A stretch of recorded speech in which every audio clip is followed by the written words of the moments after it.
Let's call a meeting to order then. And the first item on the agenda is approval of the minutes of our last meeting. I, Dennis Sheedy, will make a motion to accept the minutes of the February 26th meeting as written. Thank you. Do I have a second? Second? All right, that was Greg. Yes. Okay. Now, are there any adjustments, amendments to those minutes? Hearing none, we'll go through the list. Amanda, you want to vote to Yes. approve? Yes. Dennis? Yes. John? Yes. Greg? Aye. I will vote aye also. So they are approved. So the meeting agenda essentially focuses on the rental assistance program that's been proposed or been requested. So Wayne, why don't you give us a little background if you would? Sure. So with the unfolding economic circumstances, a lot of folks are having a very difficult time making their rent payments. Several cities and towns have instituted emergency rental assistance grants, and the Easton Affordable Housing Trust last week voted to commit the balance of their unallocated funds in their current budget, about $80,000, to fund a rental assistance program. Had conversations with several potential consultants to actually run such a program, which is pretty unwieldy. There's a lot of paperwork, advertising, non-English speaking accommodations, paperwork with landlords, including W-9s and 1099s. So in any event, the trust is looking to move forward with a qualified nonprofit group called Metro West Collaborative Development, which is working with several municipalities in suburban Boston, including Newton and a few other towns, to manage a rental assistance grant program. The model that the Affordable Housing Trust in Easton is moving forward with, using the $80,000, would be for households making less than 80% area median income, who can document significant income loss due to the COVID-19 state of emergency. The grant amounts are based on half of the affordable rental amounts at Avalon. So and this would of course not be limited in any way to Avalon, it's just a way to quantify what an affordable rent should be. So it would be $800 a month for a 1-bedroom, $900 a month for a 2-bedroom, $1,000 a month for a 3-bedroom. The grant program would run for 3 months, and the trust anticipates being able to service about 25 households. The question for tonight's meeting is if the Easton Community Preservation Committee would support a request for additional CPA funds to sustain or expand that program to be approved at town meeting, which is scheduled for June 22nd. Okay. And we were talking about somewhere around 200,000. Is that? 250, I think you had mentioned. All right. Now, I learned today in a phone call, actually with Wayne and Imai. Imai? Okay, yep. There you are. Hi. Hi. That the Affordable Housing Trust is the only warrant article going forward at this coming June meeting for CPC. That the other construction-related expenditures are not going to be considered until fall meeting. So we have approved, or we have put forward to town meeting the 250,000 requested. That was our vote at our last meeting, and this essentially doubles that. Is that correct? Yes, the already recommended funding for the Affordable Housing Trust funds the other trust programs, the homebuyer assistance grants, and support for acquiring additional properties, which we're hoping to continue doing. As folks may remember, the trust has had good success in acquiring properties and reselling them, or if they're vacant, putting out an RFP for a nonprofit developer to build affordable family housing, and we're hoping to continue that.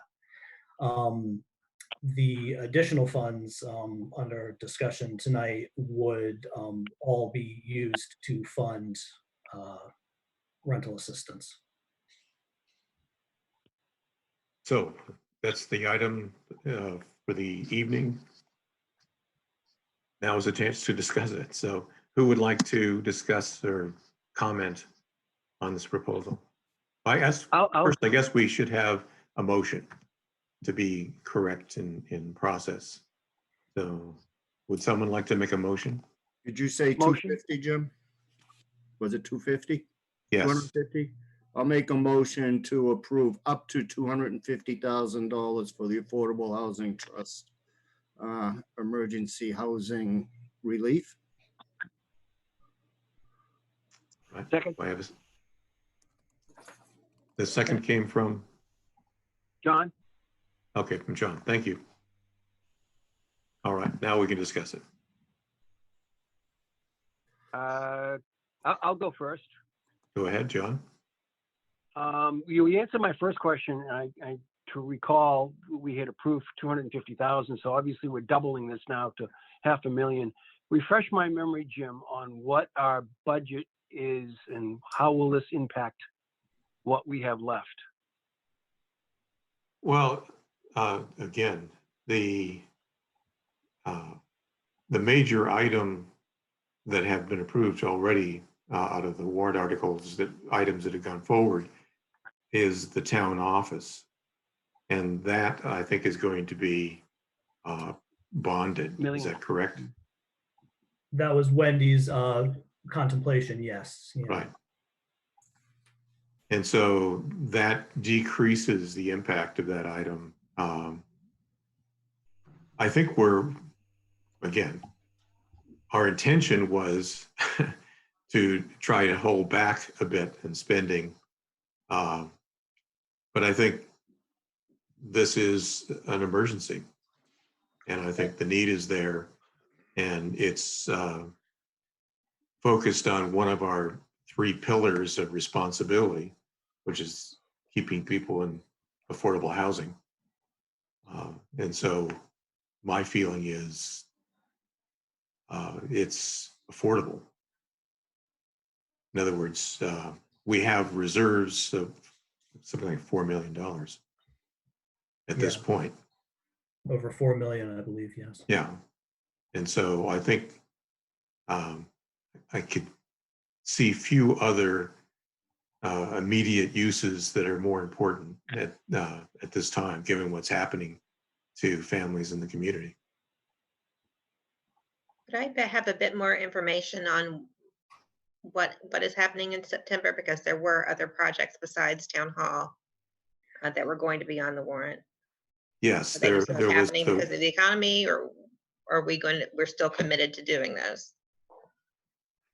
As I understand it, we are committed to doing them, but given the circumstances, it seemed prudent to defer construction expenses until things settle down a bit.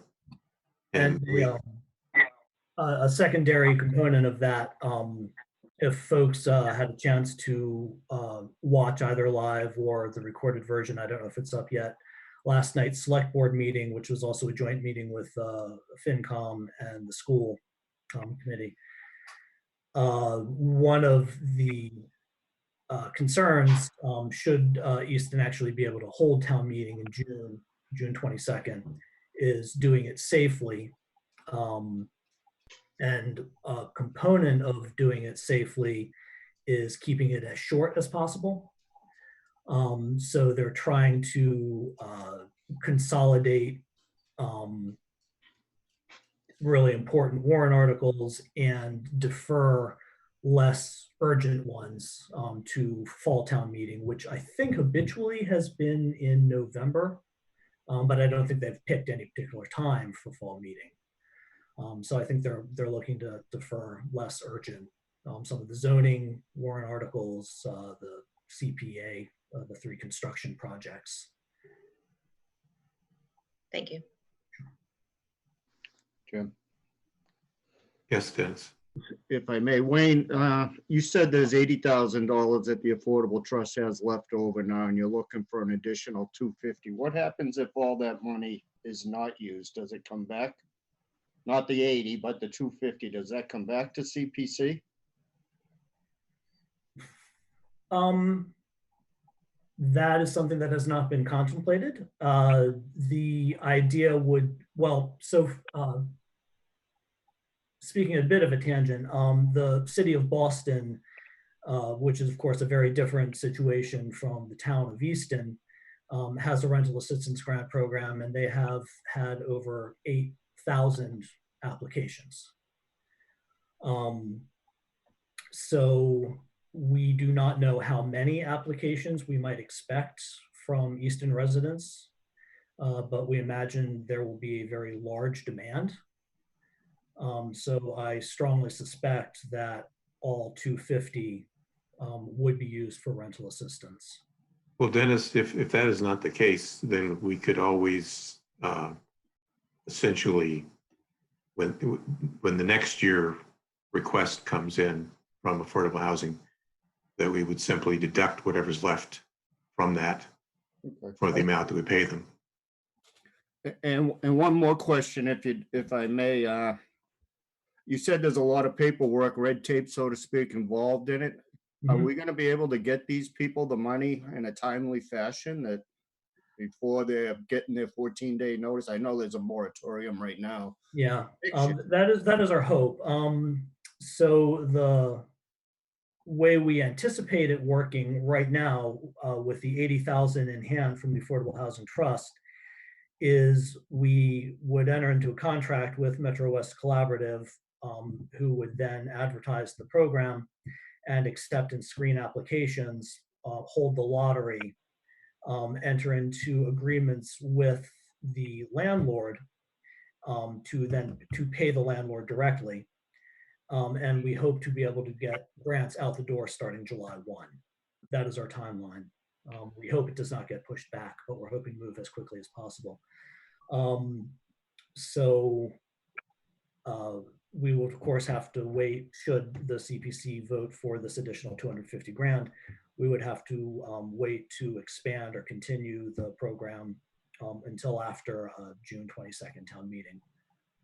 But Jim? one of the reasons also, or subtext of the Affordable Housing Trust wanting to get this going now with all the available funds we have, is so that we have something in place so that should additional money come in, we can move really quickly on dispersing it. Greg, any thoughts? I have a few. Wayne, you had mentioned that you anticipated maybe 25 families. Was that just at the Avalon site, or was that total? No, it's based on the 80,000 that the trust has in hand. Okay. So as a rough estimate, assume say $1,000 for a 3-bedroom apartment, and you sort of do the math, and So you're thinking maybe another 80 units a month or so, roughly. Yeah, depending. So so the Metro West Collaborative, is that a nonprofit, or is there a fee that gets paid, and what percentage of this money is going to go to administrative costs? It's a nonprofit, and there's an administrative fee, a one-time fee of $450 per household, which is competitive and less than fees from other groups. And the group called Mass Housing Partnership, folks may have participated in some of their workshops. They're a statewide housing group. They've partnered with CHAPA and are backed up by DHCD. And one of their strong recommendations is that towns and affordable housing trusts partner with a qualified and experienced nonprofit in administering these programs for several reasons. Partly there's the ability to meet fair housing requirements and make non-English speaking accommodations. There's the ability to process and screen high volumes of applications. There's the ability to handle the paperwork with landlords. You have to treat this as a payment, so you need to track all that and send out your 1099s.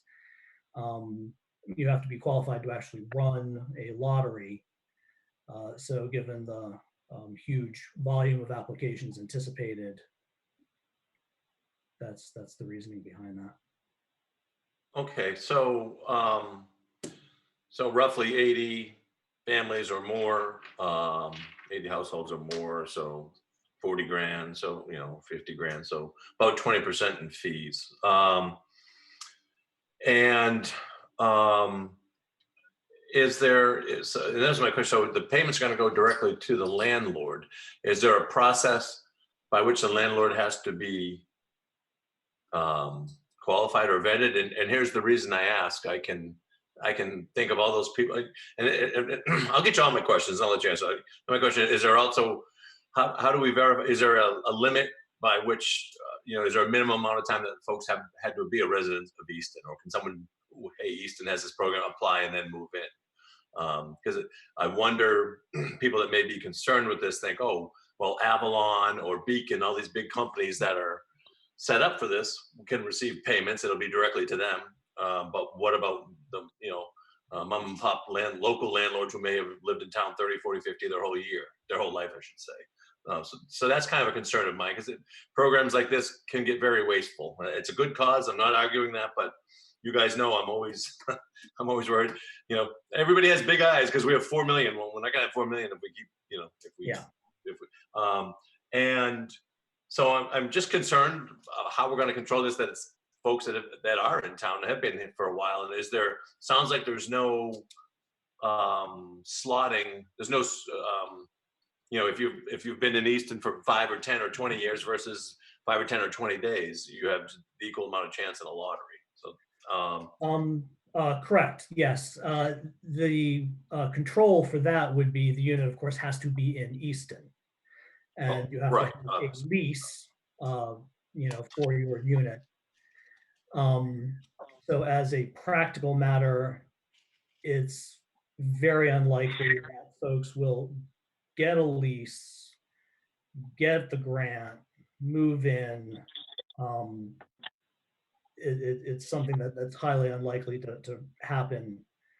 And as I said, the control is to be in Easton. As far as reaching all landlords, that is the intent of the trust, and it's also something that Metro West Collaborative does through advertising, through outreach, to make sure everyone is aware that it's available. And so that you have a good mix applying for the lottery when it does happen. There has to be you have to show a lease, of course, and you have to get into an agreement with the landlord to receive the funds. So it's not just large companies. It's focused more on the tenants with financial need. Okay, and speaking with the chair of the select board, I heard there was potential that these costs could be reimbursed through some of the programs that have come out through the funding from the federal government because of the virus.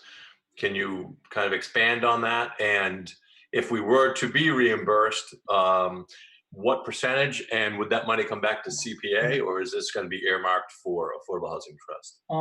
The very short answer is I don't know. The longer answer is I've looked at,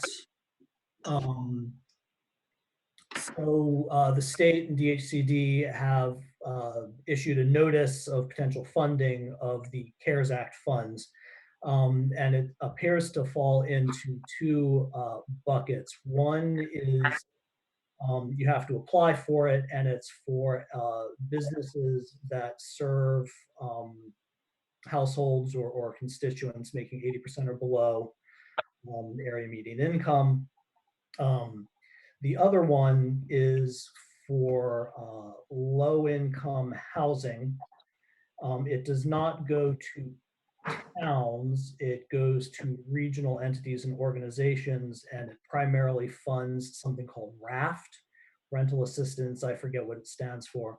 That is for households making below 50% of area median income. It's essentially a homelessness prevention measure. And that is not something that goes through the town, and I have not seen that we would get reimbursed by CARES Act funds for money that we spend. I will certainly look into that. If that is the case, then we will absolutely apply for that to happen. Okay, and just one last question, kind of touching on, I think we're on Amanda's point, where obviously things have changed quite a bit since we were all together last, and even though folks think we may have a bit of a respite here, I'm not so sure we're out of the woods. So do we anticipate this happening again? And I guess a bigger question, are we going to, as a board, will we be revisiting our votes from earlier this year, or is it just going to carry over to town meeting? I guess that's probably a question more for Jim. I had no intention of revisiting our votes, no. Okay. So we're just going to grab 7 or 8% of our reserves and go forward. Okay. That's the intention. But essentially, that's up to the board, right? It's not up to me. Well, it would be up to you to call another meeting if we're going to revote. You're the chair.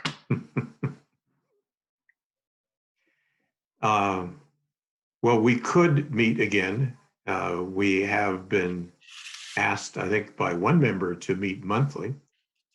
We haven't been doing that for obvious reasons, but we certainly could arrange another one of these meetings in the near future, if you wish. I hear silence from the board. Well, I guess depending on where we're going to be in the next several weeks, I would be for that.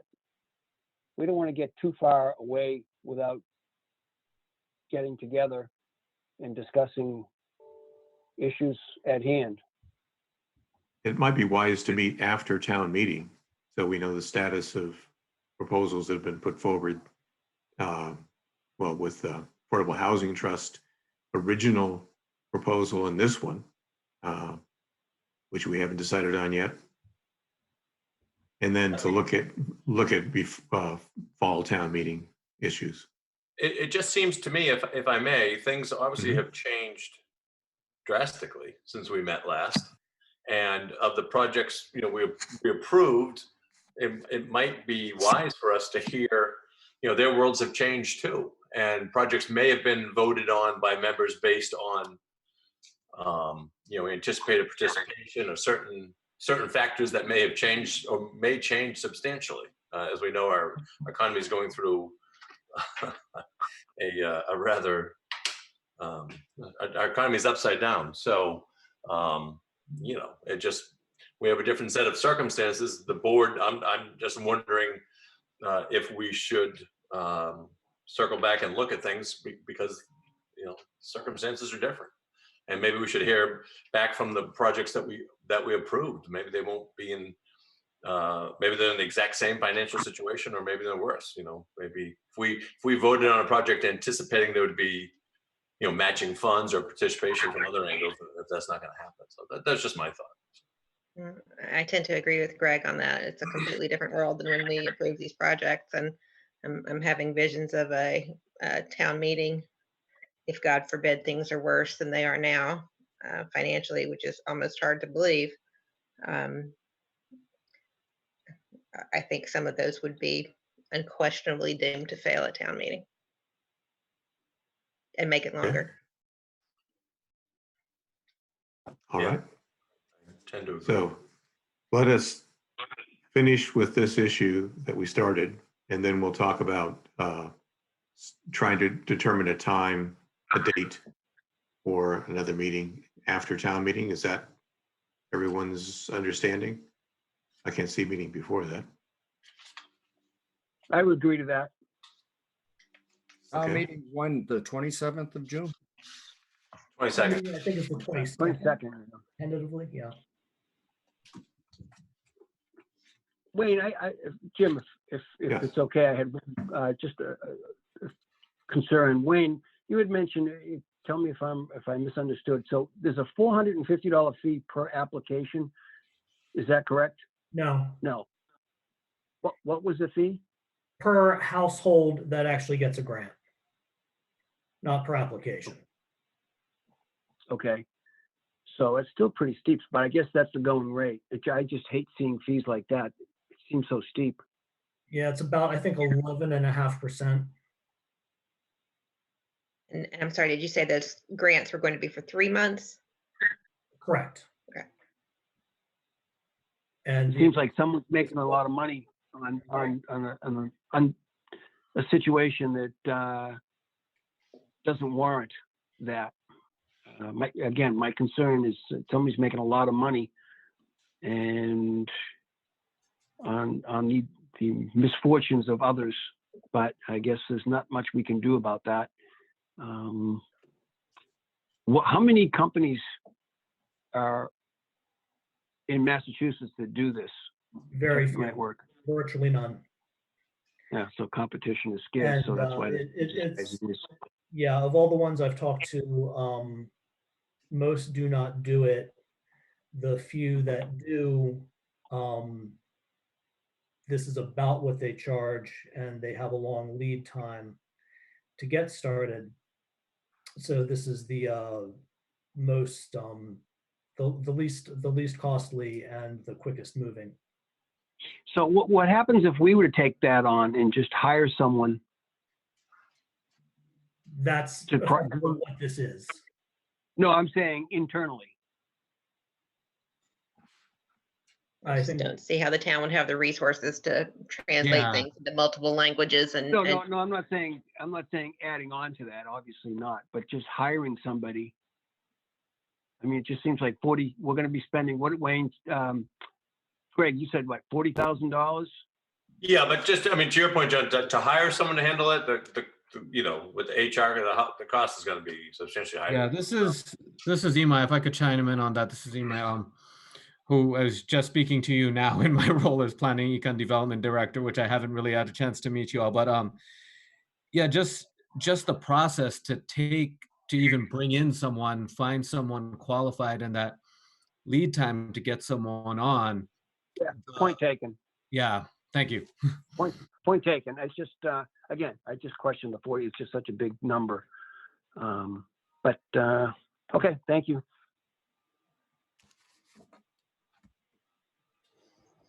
People comfortable voting now?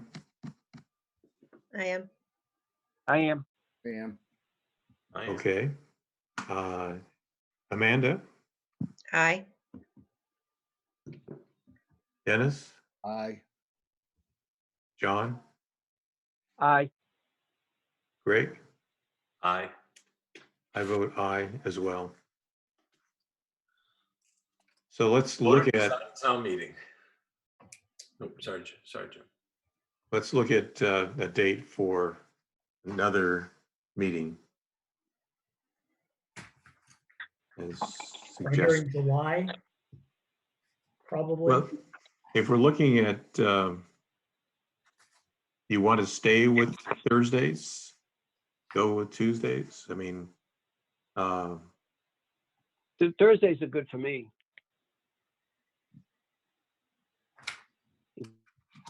If it's early like this, it's great for me. okay.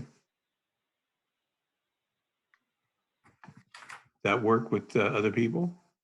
Are you looking at a Tuesday? Is that what you're saying? I had trouble hearing you, John. I said Thursday, but Tuesday, Thursday. actually any day. If it's around Okay. 5 o'clock, it's 7 o'clock. I've got different engagements going on Tuesday night and Wednesday. So if it was on a Tuesday at this time, I could make it. We probably would like to not schedule something in the 4th of July week. What about the 9th? That's a Thursday. Works for Good to me. So I'm hearing 5 o'clock Thursday, July 9 for a CPC meeting, possibly virtual or likely virtual. Most likely virtual, yes.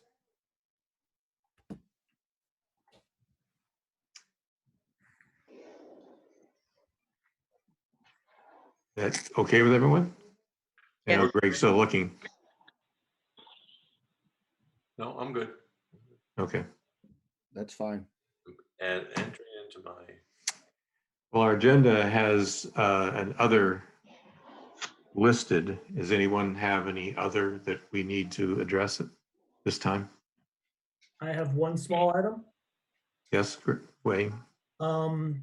The town clerk had sent around several weeks ago a notification that some members' terms are expiring and encouraging them, if they want to reapply, to please reapply by the end of this month, before June 1. And the three who are applying, no one is actually on the call right now, but Ed Hands, Meredith Keach, and Avery Lee Williams are the three CPC members with expiring terms.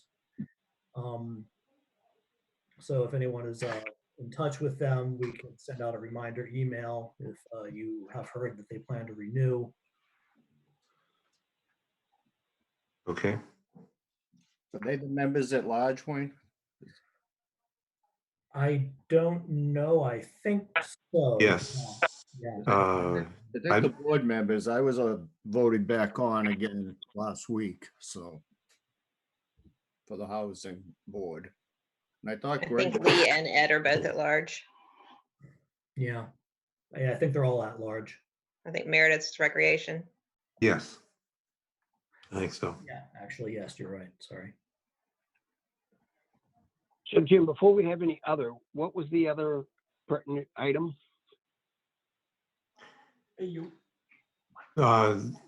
I don't have another item. I was asking if there was one that anyone had. I'm wondering if the poor pickleball people are ever gonna get their court. I'm sure we'll hear about it. But given circumstances, I think that deferring that makes sense. Yep. Have we heard anything about Old Stable? About- Lot about Old Stable, about 11. The property behind the library, behind Queesit. Mr. Taylor sent me an email saying that he still is interested, but this particular meeting was focused on the affordable housing request. And I've not heard from other members. Do you want to spend a minute talking about that? Yeah, I I know was just it's concerned. I mean, I know that was a bone of contention for several members and about purchasing that property because of the viewscape behind the Queesit Gardens. Well, any discussion of that would require that we decide whether or not to have it appraised. Okay, I guess that answers my question. I believe that's correct, Wayne. Is that one of the first things we would have to do? I think to have a really constructive conversation, I think a lot of the background was discussed at the February meeting. And I think to have a really constructive conversation, the group would want to have a meeting, decide if they want to pursue an appraisal, have it appraised, and then have presumably a subsequent meeting in executive session to discuss that. Right. Yeah, my recollection for it was the library gave, didn't give a presentation, they spoke, or the representative spoke. We never heard a purchase price, and I can't recall, did they say they weren't? I thought they came into the meeting, they were willing to pony up some of the expense. I must admit, I can't recall if at that meeting they said they weren't willing to do that, or they just said nothing. I can't really remember the context of Mr. Thomas's presentation in terms of finances. Well, my concern was if we were going to be spending that kind of money without anybody chipping in, maybe we should revisit the Taylor property. If you think about the old stable is about what, 1.5 acres, 1.75 acres, as opposed to, and they paid, so I think it was somewhere around 400,000 ish, and they had put I don't know, 20 or 30,000 into it, which was, I'm guesstimating from my recollection about 450,000 for that property. Again, based on appraisal and whether or not somebody else is going to be kicking in any money, such as the library. I mean, if you think about that in comparison to the Taylor property, there's a huge difference. I mean, you're talking another $600,000 or $700,000 more, but I'm talking value-wise. If we're going to go after something like old stable property. Well, yeah, I think you need to remember though, and Jim, if we're getting too far here, just let me know. But when we last looked at the Taylor property, the portion that directly abutted Queesit was in some type of tax, it was being donated through a conservation program, which would make it unbuildable, which drastically changed the use of that property and would drastically change the value of it, and also in how it would be comped, and also it's not quite apples for apples. The issue with the Johnson property, as we should call it, the lot on Old Stables, how it is above and it towers over, and the location of the house is going to be viewed from the entire campus, versus what you're calling the Taylor property is on the other side of the Queesit house, which so it doesn't have as it could be stated that it doesn't have nearly the same effect on the viewscape, which I think was the reason people were looking to potentially purchase. I'm just looking at viewscape compared to, and I guess you all know my stance on this in the past. I've always loved that property. It's just the price was the concern, and the configuration of what was going to be purchased and what wasn't. I think the whole property, if I remember, now is up in that sale price of it was around 1,213. I could be wrong, but that was the whole, what is it, 10, 11 acres? I think that's right. And well, I think looking at what's happening with town meeting that's coming up, and looking that we've pushed our construction projects forward to fall meeting, we have some time. We can consider this at our next meeting and be prepared for that. Because I don't think we're in a position of doing anything until fall town meeting anyway, right? Agreed.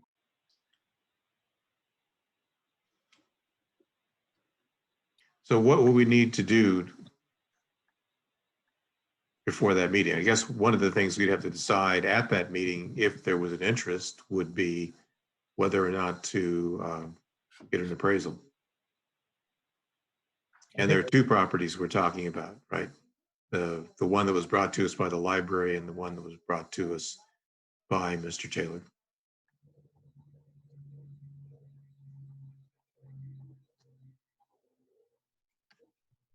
And the town has also been approached by the owners of a conservation priority parcel behind the high school. Oh, right. Okay. So it looks like we have an agenda for our next meeting. Okay. Okay. With that, I propose that we adjourn. Second. I guess we have to do this by vote. Amanda, Yeah. Aye. Dennis, Aye. John, Aye. Greg, I miss you already. I miss you too, and I vote aye as well. We'll be in touch, but it looks like July 9th. Okay. Be safe, everyone. All right, thank you, everyone. Be Thank safe. you. Forward to seeing you one day in person. Yes, hopefully Okay. sometime. Someday we shall meet again. All right. Bye, everybody. Okay.